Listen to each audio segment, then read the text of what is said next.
In his nationwide address, Mr. Aquino says nothing about the three biggest challenges he faced this year. The president does not mention the Philippines' sea dispute with China or his recent quarrel with the Supreme Court over the government's Disbursement Acceleration Program, or DAP. Aquino delivered a combative speech against the High Court after it declared three schemes of the spending program unconstitutional. In his SONA, Aquino mentioned the benefits from the DAP but does not talk about the Supreme Court nor the judiciary. Aquino is also silent about the biggest corruption scandal in recent history, which culminated in the arrest of three opposition senators for allegedly pocketing public funds meant for development projects. The internet, Filipino community, and senators also spot a glaring omission in Aquino's speech: the Freedom of Information, or FOI bill. A campaign promise of Aquino in 2010, the FOI bill aims to improve transparency by allowing access to government documents of high public interest. Senator Grace Poe says she hoped Aquino would push for the bill in his address to get the House of Representatives to pass the measure. An emotional Aquino appeals to supporters, echoing the words of his martyred father.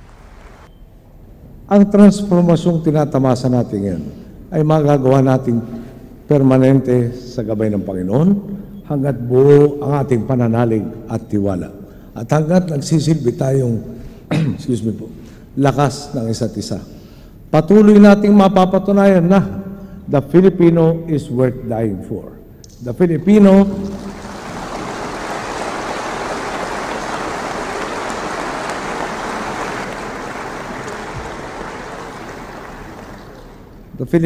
is worth living for. At idagdag ko naman po, the Filipino is definitely worth fighting for. After downplaying criticism against his administration, Aquino talks about his successor in 2016.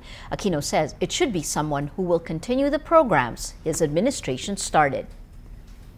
Sa 2016, pipili kayo ng bagong pinuno ng ating bayan. Ang sa akin lang po, para ipagpatuloy at mas mapabilis pa ang pagbabagong tinatamasa ng ating lipunan. Isa lang ang batayan sa pagpili ng papalit sa atin. Sino ang wala ni katiting na dudang magpapatuloy sa transformasyong ating isinasakatuparan? Rappler sources say the president's party is grooming party mate and close advisor, Interior Secretary Mar Rojas, to run in 2016. Earlier in his speech, Aquino praised Rojas and other cabinet secretaries for their work in the rehabilitation of provinces devastated by Super Typhoon Yolanda, or Haiyan.